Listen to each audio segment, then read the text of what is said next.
Alright, what's up, Hustle Nation? I'm Eddie, this is Nicole, and you're watching another brand new episode of the Puzzle Podcast. We thank you guys so much for taking the time to come and hang out with us tonight. Before we get started, this is the puzzle that we're working on. It's entitled Pixels by Cloudberries. I've had this one sitting on the shelf for a couple of months, and so glad to break this out. Thought it'd be a nice, fun little exercise for us to be playing with today. And so that's what we're going to be working on in the time that we're spending with each other tonight. We got a jam-packed show in store for you tonight. We're going to be talking about button batteries. We're going to be talking about Jeep Cherokees, potato heads, and everything else in between. And so we're going to have a lot of fun tonight and hope that you guys are entertained by what we have to say. If you have any questions or comments, feel free to fill out the comment box below. We'll try to get to them as the show is rolling forward. And yeah, I'm excited. You excited? I'm excited. Okay. All right. Well, we're going to jump right into it tonight. Our first story, as I pull them up. In order. Ha ha, very funny.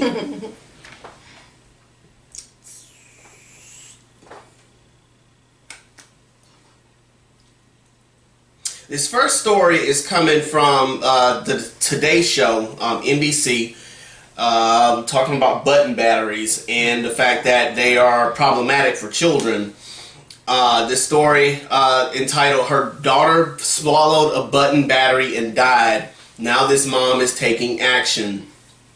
At the end of October, a spunky 17-month-old named Reese started wheezing.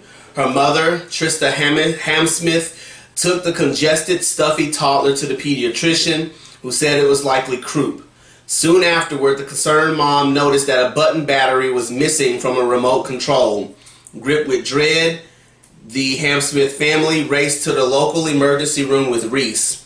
That's when they learned the devastating news. Reese had swallowed a tiny battery and it had caused a hole in her esophagus. Reese never recovered. She died on December 17th, 2020.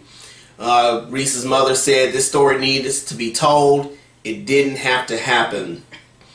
Dr. Emily Durkin said if you get a narrow, flat, pancake-like button battery that gets stuck at one of these natural narrowings, then the front wall of the esophagus collapses against the button battery in the back wall. This completes that circuit, and an electric current actually flows through the esophageal tissues. And when that happens, it starts to kill the tissues at the burn.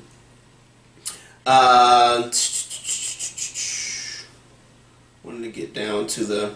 Hamsmith says she wants Reese's story to be shared so that other parents understand the dangers of button batteries. Ultimately, she hopes manufacturers will start making safer batteries and that Congress will address it. Quote, "We just need safer batteries." Durkin, the doctor, agreed. The button batteries that are the most dangerous are typically the ones that are about the size of a nickel or a quarter, the doctor explained. Those are the ones that I think shouldn't be made. The battery industry has introduced new safety measures in recent years. Duracell, for instance, added a bitter-tasting coating to its lithium coin batteries to help deter accidental ingestions. Hamsmith said she also hopes manufacturers begin making safer device covers, such as putting screws on compartments with small batteries inside them so children can't get into them. "Kids are dying," she said. "We've got to do everything we can to get this information to parents and put pressure on the industry to make changes to protect the kids." Okay. Yeah, go ahead. What is a safe battery? I guess that's my question. What's wrong? Keep going, keep going. I guess my question is, what is a safe battery? Your lithium cells go out 4 times, because I feel like, there it goes, I heard it, I feel like,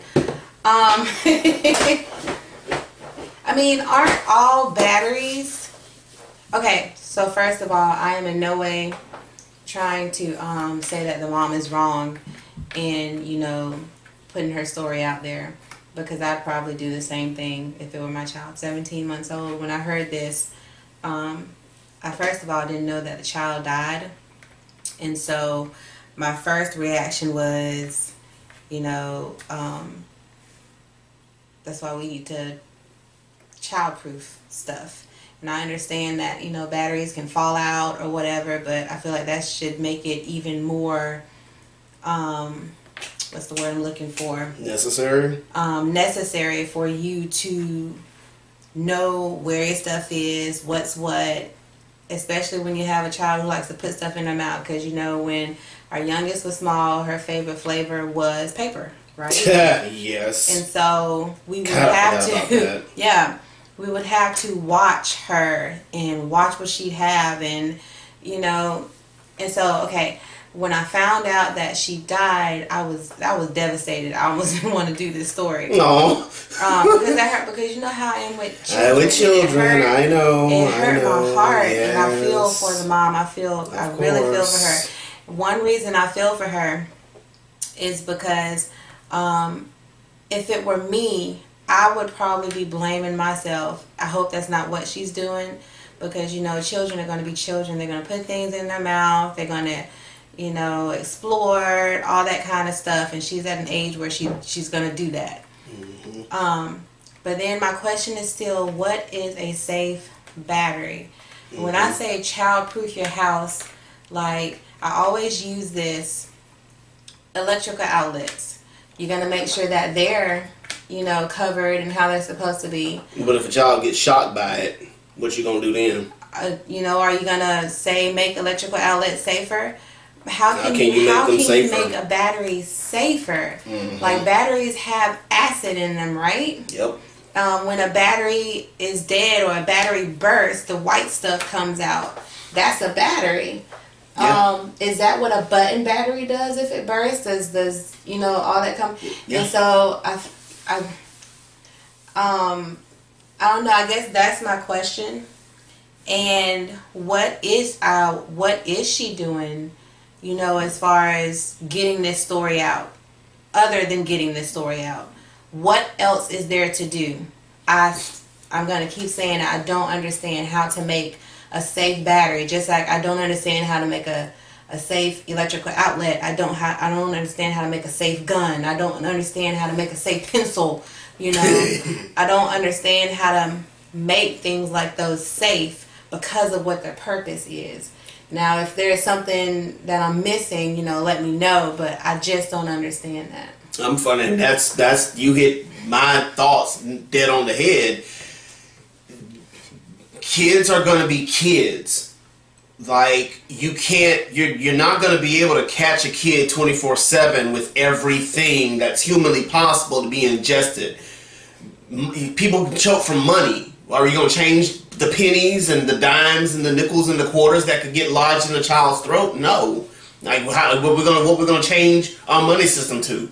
Yes, pencils, pens, paper, paint, dirt, for crying out loud, man. Good God, rocks. Like, kids are gonna be kids, and it wasn't the devil, it wasn't the remote maker, it wasn't the battery maker who was being, what's the word I'm looking for, insensitive or ignorant or negligent on their part in creating the batteries. Like, these batteries have been around for years, ever since batteries were created, you know, to try to power watches and things like that. I was trying to find the remote that had an actual button battery in it so I could show people what it is, but it fell somewhere, and I don't know where it's at. I'll find it when the show is over. Don't worry about it now. But yeah, I mean, button batteries power up a lot of things, and so it's like, you know, you're not gonna stop battery makers from making button batteries. Like, that's almost a near impossibility. And again, the best way that they could make them, you know, safer was by yes. God. See, I just thinking like about it. It's nobody's fault, though. Right. I don't even want to blame the parents. No. You know? I know. It's a freak accident. Exactly. It's a freak accident. I'm gonna try to, if I can get it open. I mean, because like you said. I mean, come on. I mean, this is the button battery. You see how small this is? Like, and again, the the mom said she got it out of a remote.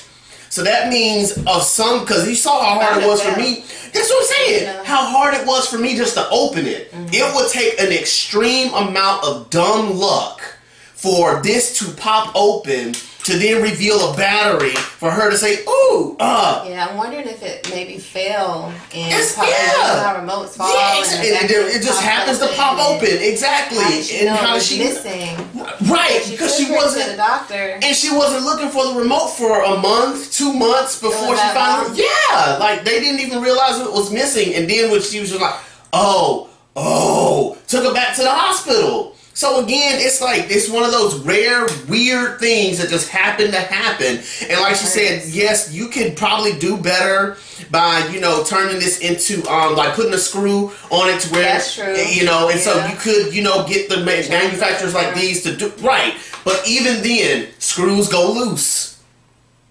Screws erode, they corrupt, and you can still, again, if you knock it around hard enough, something can pop out of it. So again, I don't think that anyone's to blame. And so when she went on about talking about we need to make them safer, we need to do this, I think yes, and I sympathize as well, and I'd probably be right there with her if it would happen to my child. I can't fault her for being on that crusade. But looking at it logically and logistically, I don't think there's anything that battery makers or the people who use those batteries can do more of to try to make them safer. Because again, button batteries are used in watches.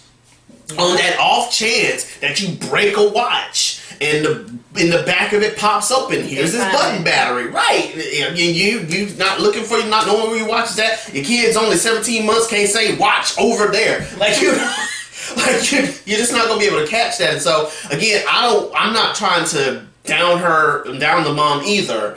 I just think that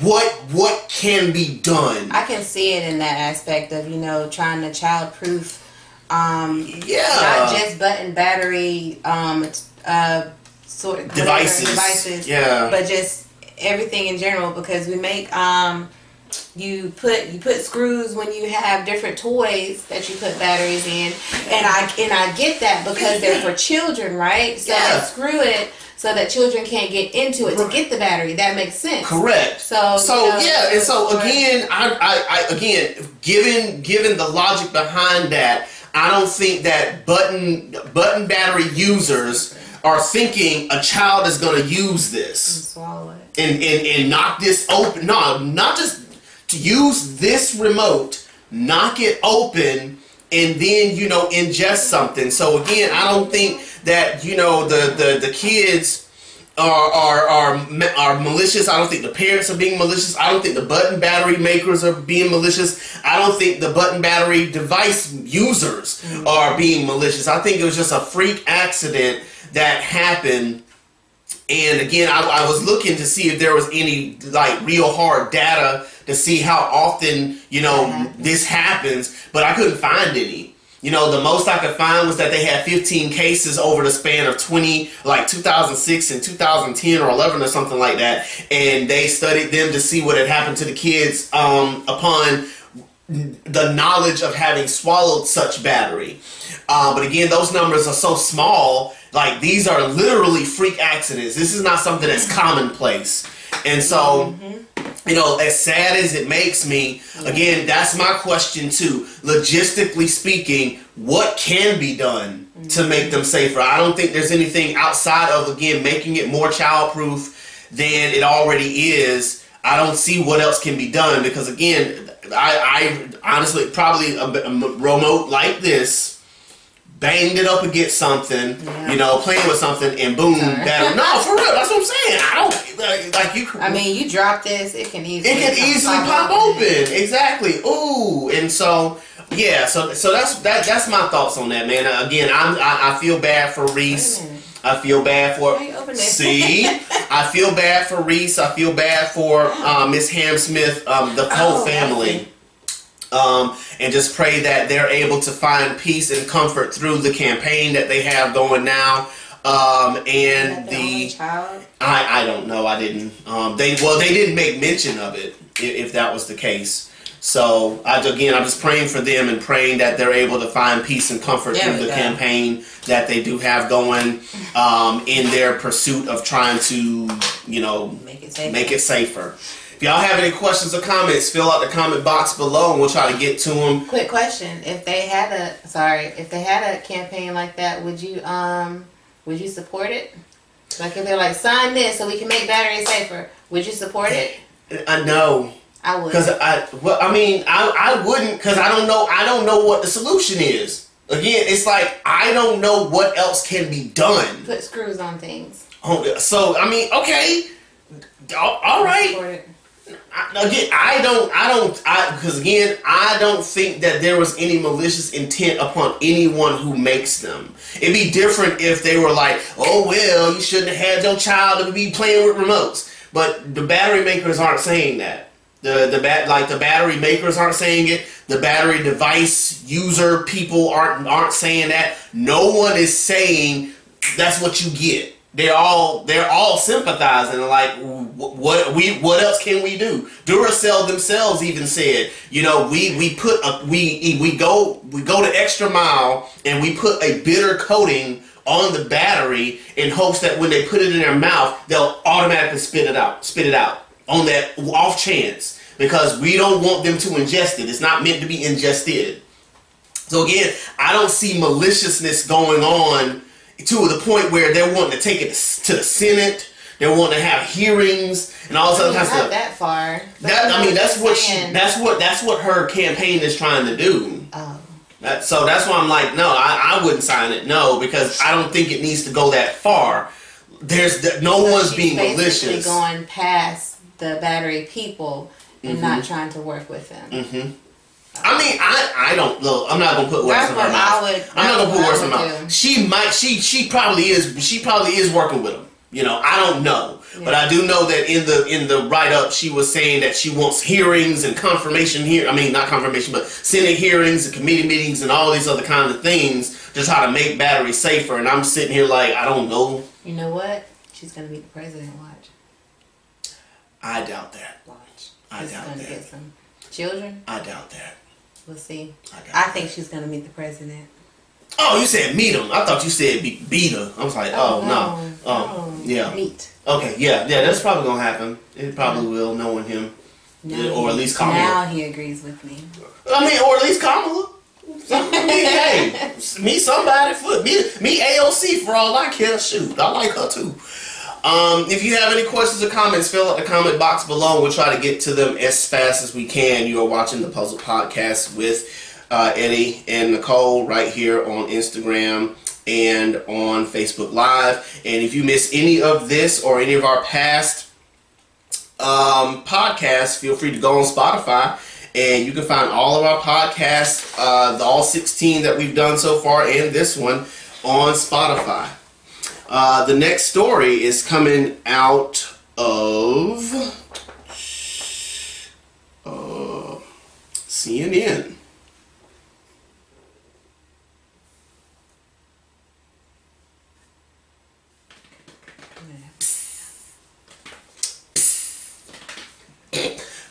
Chief of Cherokee Nation asks Jeep to stop using tribe's name.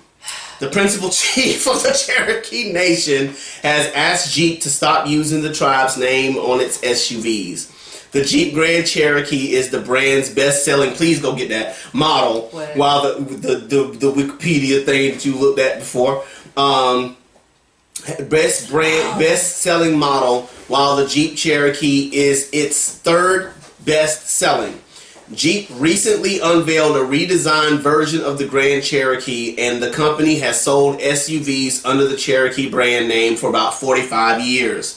I think we're in a day and age, the quote, in this country where it's time for both corporations and team sports to retire the use of Native American names, images, and mascots from their products, team jerseys, and sports in general. I'm sure this comes from a place that is well intended, but it does not honor us by having our name plastered on the side of a car. Chuck Hoskin Jr., principal chief of the Cherokee Nation, said in a written statement. he had initially sent the statement to Car and Driver, which first reported on the news. Quote, "Our vehicle names have been carefully chosen and nurtured over the years to honor and celebrate Native American people for their nobility, prowess, and pride," Jeep said in a statement. Quote, "We are more than ever committed to a respectful and open dialogue with Cherokee Nation Principal Chief Chuck Hoskin Jr. For his part, Haskin said he could not see any sort of arrangement under which it would be acceptable to him for Jeep to continue using the tribe's name on its vehicles. "It's one of the most valuable things. It's part of our identity," he said in an interview with CNN Business. "And if we wanted to match up who had the stronger claim and connection and affinity for the Cherokee name, it will certainly be the Cherokee people." Now they updated said story. God, I thought I sent it to myself, but I don't think I did. I thought I sent it to myself, but I didn't. So there was since an update to that story in which the Jeep company said that they are willing to meet and talk with the Cherokee Nation to decide whether or not they are indeed going to keep the name or drop the name. And so and I wanted to read that to you guys, but I thought I sent it to myself, but I had not done so. I actually sent something else to myself last night, so I don't have that story. So yeah. I knew this was coming. Look, man. I knew this was coming because after the Washington Redskins, after the Cleveland Indians, changed their names after they got Land O'Lakes for using an Indian on their on the butter. After they got them, I knew something else is coming down the pipeline. We had said this before after the Washington Redskins changed their name to Washington Football Team, that just watch and wait. Now that they've won that battle, the next battle is coming. And sure enough, here it is. They want the name Cherokee taken off of the Jeep Grand Cherokee and the Jeep brand altogether. And so this brand has been used, I think it's for 40-something years, at least 1970s was when it began. You looked up like Native American companies. They've been used. It's been since the 1970s. It's one of their best-selling brands. Every year they make a different version of the same vehicle, and I mean it sells. It's according to the write-up, it's the third-selling brand, and so I personally am torn. I'm torn because on one hand I understand where the Cherokee Nation is coming from. It's their name. They feel like it was taken from them. They feel like it was brandished on a car, and they feel like they need to take their name back, or at least take it from them. And so I understand. I get it. I understand where they're coming from. But it just seems kind of let's seize the moment type right now, where anything that offends anyone, no one's willing to understand that. It didn't start that way. It did not start like that. So it's like you're wanting to. Okay, so have they been wanting to change his names like forever and a day, or is this just something? I honestly have no idea. Like, I didn't know this was a problem. I feel that people are now, oh, let's seize the moment. Okay, they did this, so let's see what else we can get out of them. Like, you gonna have to start changing everything now. Yeah. Like, yeah. What are some of these names? Piper? No, not one. All these different names. I mean, come on. Yeah, let's go military. We got Cheyenne, Apache, Comanche, Huron, Shawnee, Chinook, the SkyTrain. I don't know what that is. Sioux, Choctaw, Kiowa, Mohawk, Creek, Seminole. That's what I mean. Now, are they gonna go after the military now and say you need to change the name of your helicopters, your machine guns, your cars, your trucks? You got all these other automobiles. Where Comanche? I don't. It's the name of a tribe. What? Dakota, Thunderbird, Cherokee, Comanche, Cherokee, Navajo, Kashaquai. I think Kashaquai. I feel like that's one. Pontiac, Winnebago. Yeah, Tuareg. Like all of them. So all of them gonna have to change their names too. Right. Go up some more. We got products. We got products. Isn't that one of them Red Man. They definitely need to change that because that's the derogatory term. I understand red man and red skin. Take them out.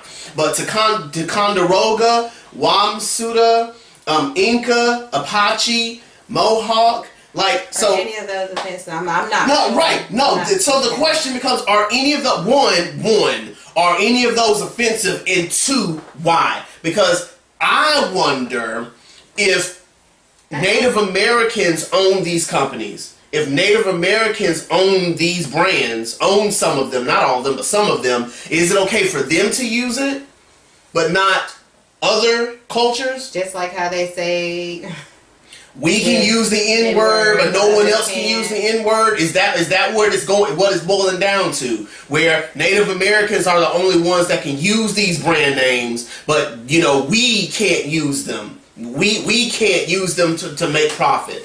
And like the Jeep brand said, for decades they have, I would hope, have tried to ensure that they are not offensive, that they are doing everything they can to show the pride and the promise and the prestige of the Native Americans. Now, I could be wrong. They could be lying just to save face and just saying we need to say this, get ahead of it or whatever. But again, I haven't seen anything from Jeep commercials that I would think would be offensive in some type of way.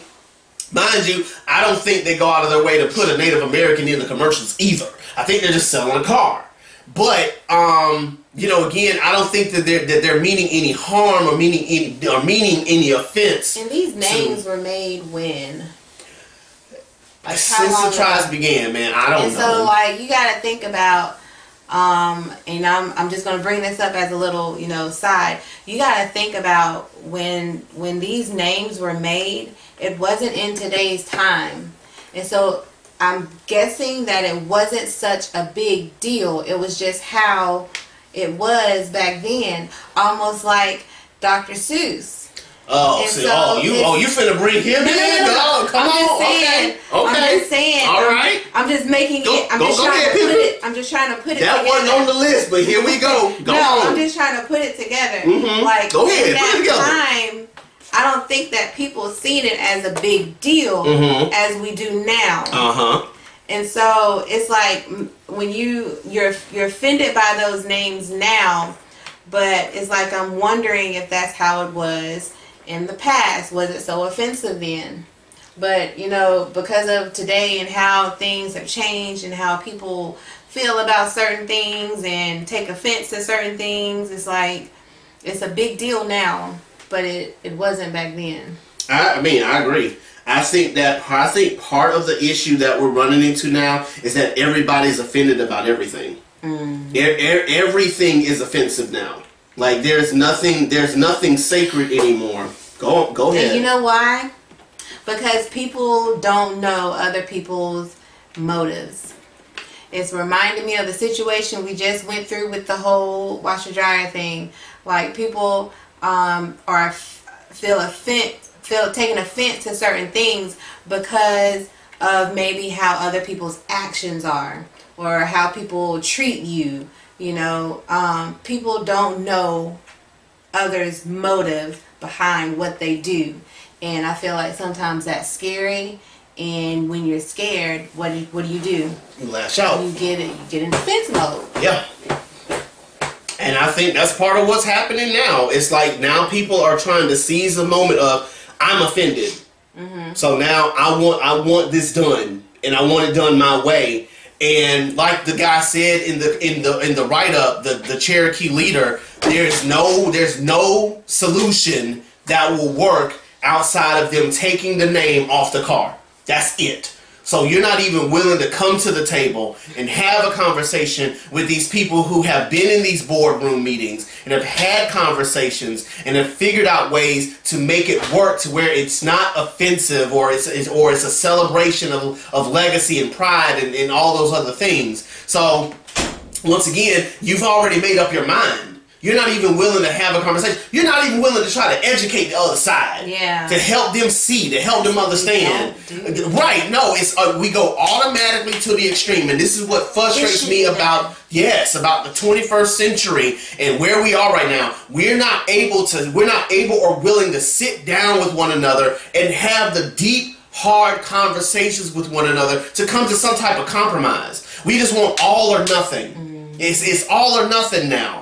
And, you know, I'm not trying to pull politics into this, but they just finished passing the Senate's version of the COVID relief bill.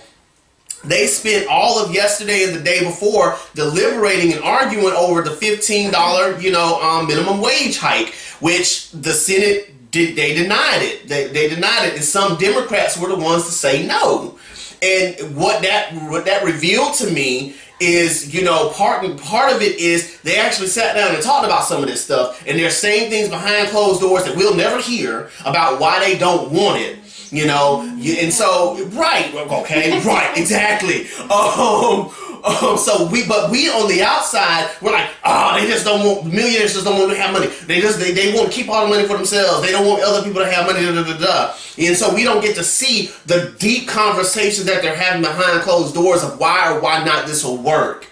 And in that same way, we as people have gotten so short-sighted that we're not willing to have conversations with each other about why this thing works, why it doesn't. Going back to Dr. Seuss for even a moment. Dr. Seuss, those 6 books were taken out of circulation, right? We don't know how many conversations they've had to reach that conclusion. They weren't canceled like we see other things that well, nobody cared about Dr. Seuss. Well, nobody even talking about Dr. Seuss. All of a sudden, on Dr. Seuss Day, Dr. Seuss week, his birthday. 6 books got discontinued, and everybody's up in arms like, oh no, they're trying to cancel Dr. Seuss. You don't know the conversations that the people who made that decision, his own people, his own circle, his own conservatory, it wasn't the outside coming in, it was the group itself, the Dr. Seuss Group Foundation or whatever. They had hard conversations with each other and determined that these 6 books were derogatory given the context they were written in, given who he was as a person, on and on and on. And that's how they came to that conclusion. But we don't want to have that conversation.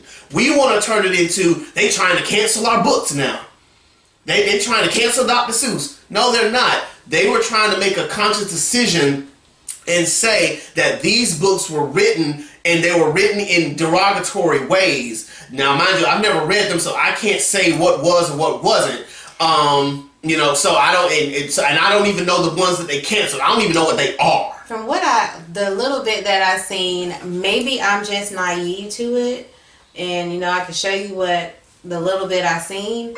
But I mean, it's a kid's book. What do you do about the books that educate? I mean, it wasn't an educational book. It was supposed to be a fun book. But I might be wrong.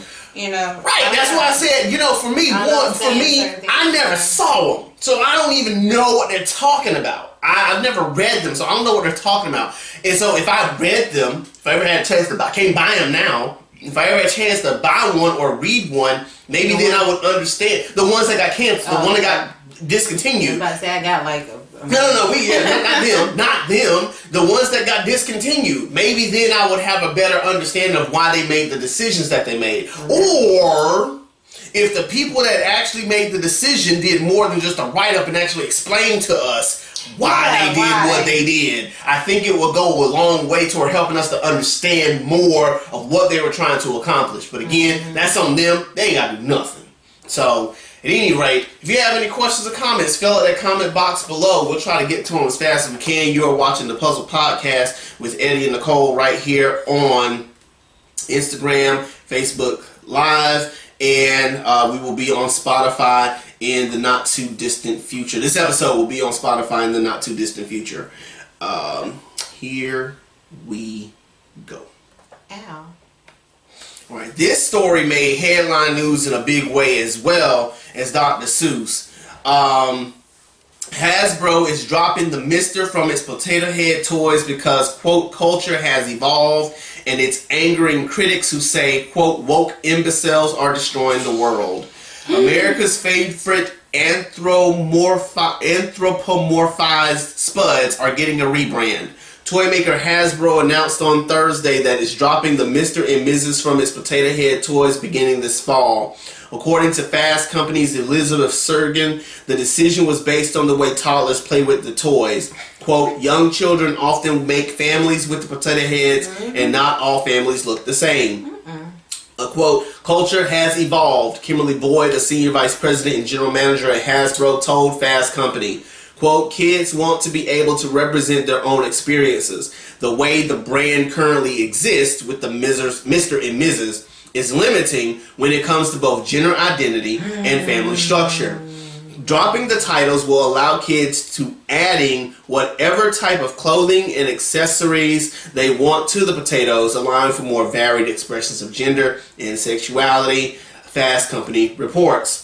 Hasbro noted in a tweet Thursday afternoon that the Mr. and Mrs. Potato Head toys it currently sells are not being discontinued, but will be part of the broader Potato Head product line. But the decision to modernize the spuds seemed to have stirred quite strong feelings, particularly among conservative critics who called the decision silly and overreactive. TV host Piers Morgan has tweeted multiple times about the move, saying it was made in order to not upset, quote, a few wokies.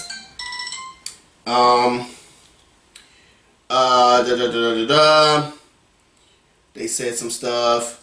Others have posted comments such as, quote, it's time for Republican states to secede, and, quote, I'm ready for the apocalypse now.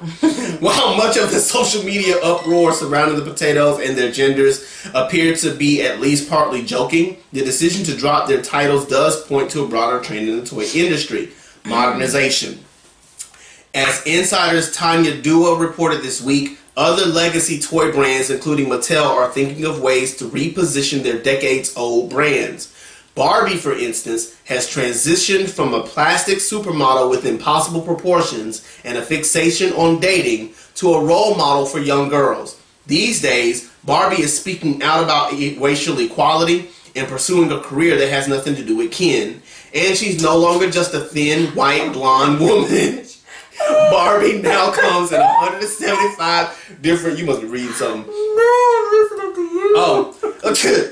Barbie now comes in 175 different skin tones, ethnicities, eye and hair colors, body types, and abilities. As a result of these changes, sales have increased 19% year over year, according to Insider. You have the floor. How old are your kids? Dang, do they come out 16 with Barbie? Barbie ain't got no man. I don't need one either. I'm 5 and I don't need a man. Dang. Come on. Dang. We are babies. Why are you? Go ahead. I mean, got me over here patting my head.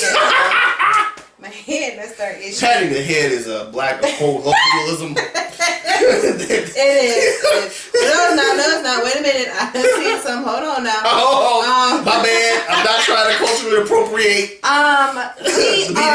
Okay, maybe I'm just missing it. But first of all, a man is a man, a woman is a woman. A man is a mister, a woman is a missus. What are you going to take it off for? Foot. If your kid want to dress the man up like a woman, let him do it. Okay? Whatever. There you go. Not, that's not putting gender on it. What you going to take it off for? If she dressed it up as a man, it's still a mister, right? If she dressed it up as a woman, it's still a missus, right? I don't understand that. Why are we fixating on teaching kids at this early of an age, like, you don't need no man? Heck no, you ain't even in pre-K. Foot, do you know your ABC? God dang. Before you get a man, you need to know how to read. Oh, Jesus. Gosh. I'm sorry. No, don't be sorry. Say how you feel. I mean, I'm gonna mess your head all the story up in a minute. Okay, mess it up. I gotta hear this. You ready? Please. Okay. The reason I'm speculating that they decided to do this Please tell me. is because they need money. What does that have to do with Let me explain something to you. My kids barely play with toys. Barely. Right. Mm-hmm. What are they doing now? Technology. Playing with the tablet. They getting things with the tablet. They may have, 5 or 6 toys that they play with regularly. Our kids, the chains, right. They're not even into Barbies like that. They're not into potato heads like that. They're not into, Ken dolls or anything like that. Like our kids are more want to, put stuff together and tear stuff apart. Yeah. Like my kids like Legos, right? But that's my children. Children in general are not playing with toys anymore. They're mostly on technology, the tablets, the cell phones, the computers, the laptops. That's what kids are using nowadays, right? Which means toy sales have fallen hard. They've fallen harder than they've ever fallen before. And so that's your reason why Toys R Us is gone. That's your reason why Amazon, sales have picked up. Because if there's a toy that they want, I'd rather get it off Amazon because I can't find it in the stores anymore. That's why your store shelves are stocked with toys and toys and toys all day. Kids don't play with them no more. The kids don't play with toys, period. You want a board game? They got board games on the tablets now. Got board games on the computers now. Toy sales have fallen. So these people sat in a boardroom, right? And they said, okay, we need to find a way to get people energized about our toy. And get this, they're not trying to get the kids in. Come on, Nikki, talk. It's not Come the on. kids.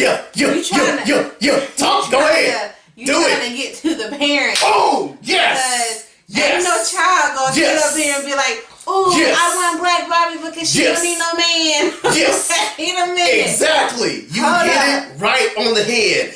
Kids don't give a care. They don't. They do not care. You give them a toy, they're either gonna play with it, the box, or not at all. The box. The kids do not care, right? It's us parents that care more than the kids do. The reason behind the toy. Boom. Therefore, they're not trying to get the kids. You see, you took it away from me. My bad. But you see, they don't care about the kids. They trying to get these parents to go to these toy stores, trying to get them into the Walmarts and the Amazons, and trying to get them to buy these toys. They found out that Barbie, by changing up the way Barbie's whole persona is and making her more of I can have a Ken, but I don't need a Ken. I can be myself, and being a more fair representation of all of life.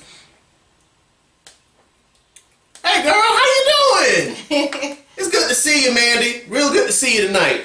But yeah, they rebranded Barbie and made Barbie more of an independent, more representative of the world at large, and not just this thin, unproportional person. So Potato Head said the same thing. This is what we're gonna do. We're gonna change our whole thing, but it's not really about the gender stuff, right? Mr. Potato Head has changed to Potato Head, and it's more like, how you got Super Mario Brothers, and then they upgraded the Mario World. That's what Potato Head did. That's what they technically did. What does it look like? Does it look different? Not really. It's Potato Head, the man, the woman, the child, children, uncles. Oh, so what is a set? It's a whole world. Yes, that's what they did. So there's not just an individual Potato Head anymore. No. That they have. It's like you gotta buy them all. You gotta buy them all. You gotta buy the Mr. You gotta buy the Mrs. You gotta buy the child. You gotta buy all. You gotta buy them all. They took off the Mr. and Mrs. That's the point. But see, they took off the Mr. and Mrs. right, so they could just market Potato Head. Because it's a whole. Because no, it doesn't. But that's why they then came out with this. Because nobody was buying them. So they were like, we changed it so it could be more fitting to the whole, gender neutrality world. So what am I saying in light of all this? I am not, again, I need y'all to hear me when I say this. I am not against anyone who chooses to live the life of LGBTQ community. I'm about to say this really cliche thing. I have friends, I have family members, I have loved ones who are, and I love them all dearly. They love me, I have nothing against them. I'm a Christian and love them hard, just like I love everybody else. But I am going to say this, and y'all take it for how you want. Y'all got played. Y'all got played because the LGBTQ community is all like, yeah, thank you, potato head. No. Like, oh, thank you, potato head, for representing us and da-da-da-da. Y'all got played.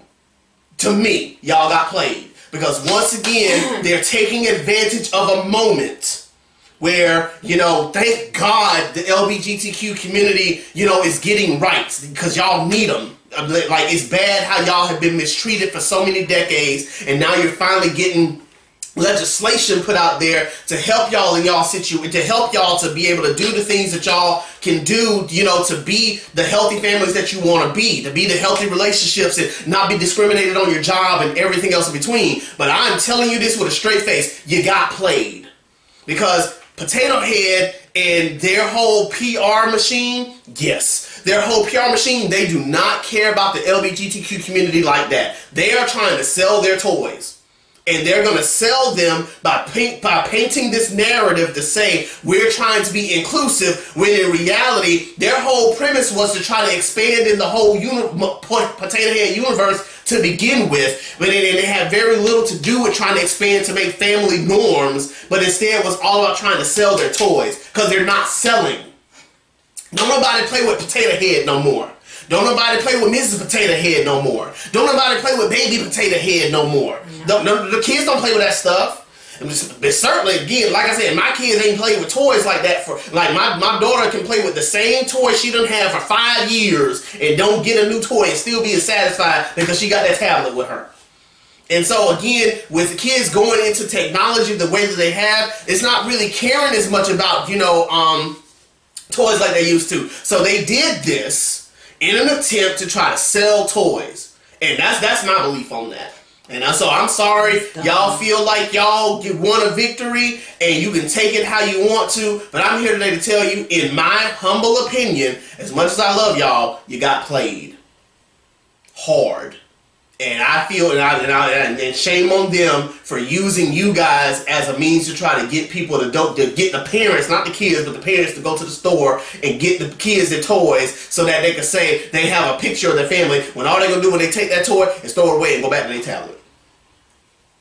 If you got any questions or comments, fill out that comment box below. We'll try to get to it as fast as we can. You're watching the Puzzle Podcast with Eddie and Nicole here on Instagram and Facebook. Okay, so do you want to go through them all? Where we stop? Okay, so What's the next one? Chris Cuomo.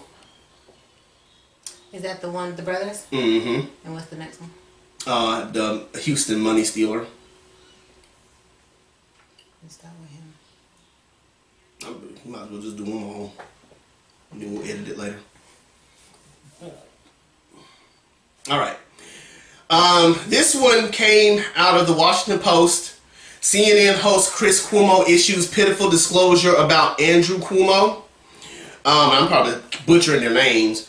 The last several weeks have been disastrous for New York Governor Andrew Cuomo. First came a report from New York Attorney General Letitia James finding that the Cuomo administration had undercounted coronavirus-related deaths among residents in state nursing homes. There's a federal probe into that matter. Then came the allegations from 3 women that Cuomo made unwelcome romantic advances toward them, including a kiss on the lips, a touch on an exposed lower back, and creepy suggestive conversation. Cuomo or his office has generally denied the allegations. As our colleague Karen Tumulty noted over the weekend, it appears a question of when, not if, the governor will resign. Viewers of CNN's Cuomo Primetime might not have too granular an understanding of these scandals. On his Monday night program, host Chris Cuomo, the governor's brother, explained why. Quote, "Before we get started tonight, let me say something that I'm sure is very obvious to you who watch my show. And thank you for that. You're straight with me, I'll be straight with you. Obviously, I'm aware of what's going on with my brother. And obviously, I cannot cover it because he is my brother. Now, of course, CNN has to cover it. They have covered it extensively, and they will continue to do so. I've always cared very deeply about these issues, and profoundly so. I just wanted to tell you that. There's a lot of news going on that matters also, so let's get after that. The problem with his attempted disclosure is that he promised to be straight with his audience, then proceeded to be anything but. Any straight disclosure would have included an admission that when the governor's coronavirus news conferences made him a national star, Chris Cuomo invited him on Cuomo Primetime for a series of image-enhancing chats that raised the profile of both family members. That they switched between policy chatter and family small talk in a way that the governor couldn't procure on any other show. The Eric Whipple blog has asked CNN whether Chris Cuomo still thinks that his brother is the best politician in the country. The audience of Cuomo Primetime deserves an answer to that question. CNN said this: the early months of the pandemic crisis were an extraordinary time. We felt Chris speaking with his brother about the challenges of what millions of American families were struggling with was of significant human interest. As a result, we made an exception to a rule that we have had in place since 2013, which prevents Chris from interviewing and covering his brother. What? Oh. Sure. Hit it. But those scandals create, as a result, we made an exception to a rule that we have had in place since 2013, which prevents Chris from interviewing and covering his brother, and that rule remains in place today. CNN has covered the news surrounding Governor Cuomo extensively. Okay. Oh, okay. So, here it is. Why are we making a big deal out of this? Because isn't it obvious? It's a conflict of interest. They don't see that? Like, okay. Y'all, and I love that CNN responded, because they said, we suspended a rule that we've had in place since 2013 that's prevented Cuomo from talking about his brother. The rule is not just for Cuomo.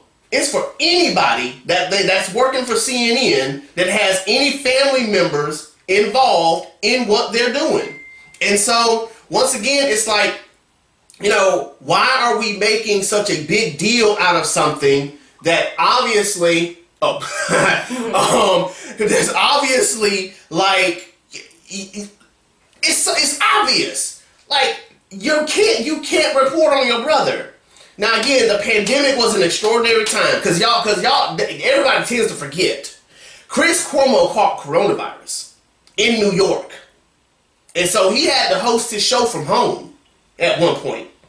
His brother is the governor of New York, dealing with the coronavirus pandemic. Now mind you, he dealt with it in some shady ways, we found out later, but that's neither here nor there. So they had this picturesque moment in the middle of a crisis to try to bring some levity, some lightheartedness to an otherwise abysmal time. And it worked. It wasn't a conflict of interest. And it wasn't a conflict of interest because they suspended the rule. I mean, but a conflict, that still would not be a conflict of interest, right? No, it would have been a conflict of interest had he brought him on his show to talk to him then, because you can't do that. Why? Because they said it is impossible, and he even said it himself, it is impossible for a reporter to report on their family member and to check their biases out the door. So rather than even give them the opportunity to try to rise to that challenge, they just drop it all together. What was it about? Was it something that was not good? What now, present? No. Oh, back then? No, it was the fact that, they got the coronavirus stuff going on. The governor was on TV a lot at that time. He was making press conferences. He was making speeches and things like that on a daily basis. And so that was stuff that people were reporting on all over the news. All over news. MSNBC, Fox News, all of them. They were all reporting on that. Because I'm just looking at what a conflict of interest is. And I feel like if it's if it's not anything bad, I don't know if I'm saying this right, then it's not a conflict of interest. It's compatible. It's not incompatible.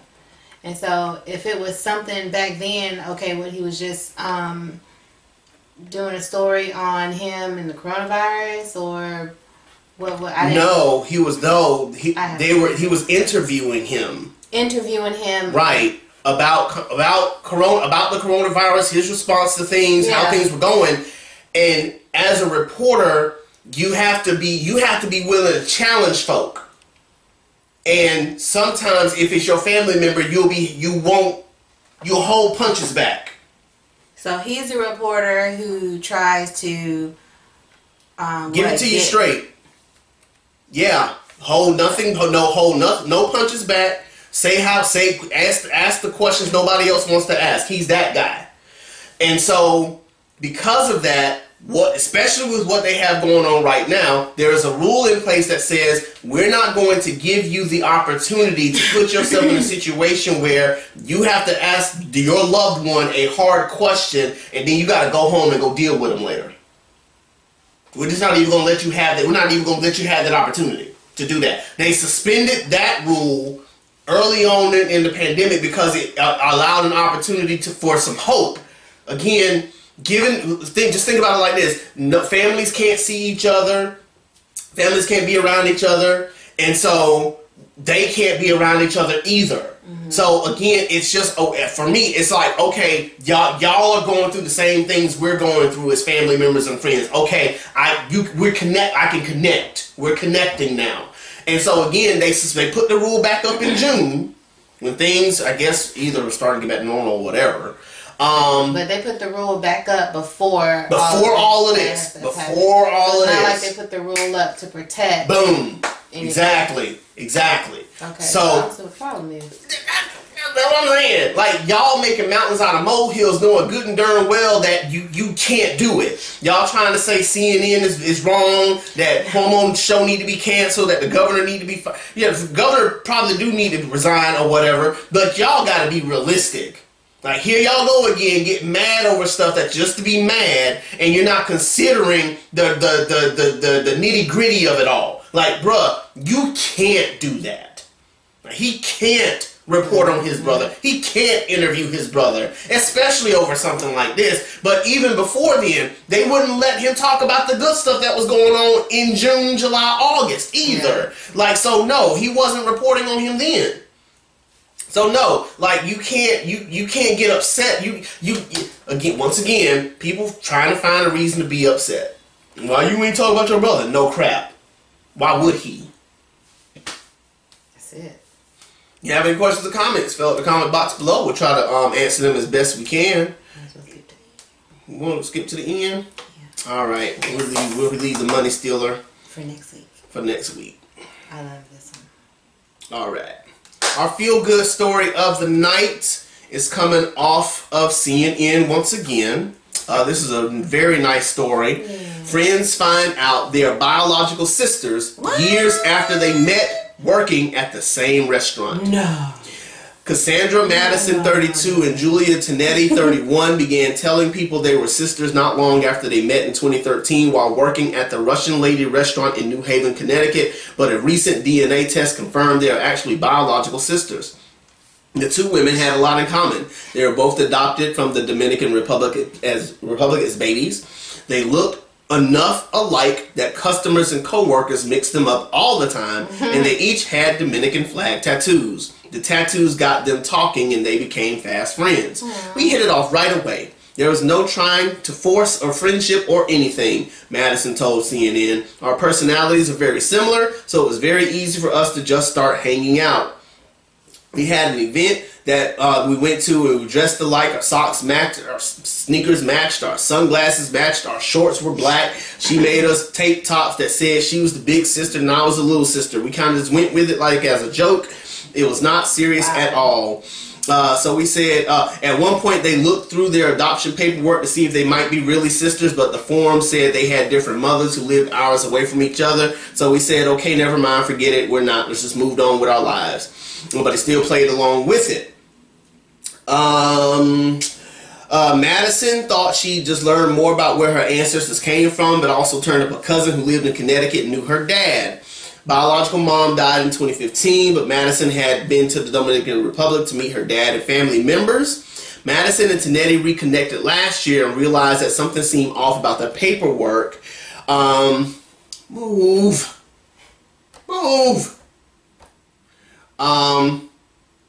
Madison talked to her father about it, and he told her that they had given another daughter up for adoption. Madison drove from Virginia to Connecticut to get Tanetti to take a DNA test. Tanetti agreed to take the test even though she never had any interest in learning about her biological family. So Tanetti got the results back in late January. Waited for probably like 10 minutes before even opening it. Both women said they tried not to get their hopes up, but they knew they would have been devastated if they turned out to not be biological sisters. Madison says she talks to her dad and siblings every day, and she and Tanetti have picked up right where they left off. They've had video chats, and looking forward to going to the Dominican Republic to meet their father in person. They do look alike. How cool is that, right? That's crazy. How so cool what? is that? Same dad? Same mom and dad. They gave up their first 2 children. They have 5 brothers and sisters. One's 31, one's 32. Mm-hmm. Feel like they were a year apart. Yeah. Dang, man. Mom and daddy were. And you know, Yeah. to me, this story is sad and it's like great at the same time because, man, you gave up 2 children. Like, that's so hurtful to me. Yeah. You know, like even now, it's so hurtful to me. Like, 2 children you gave up.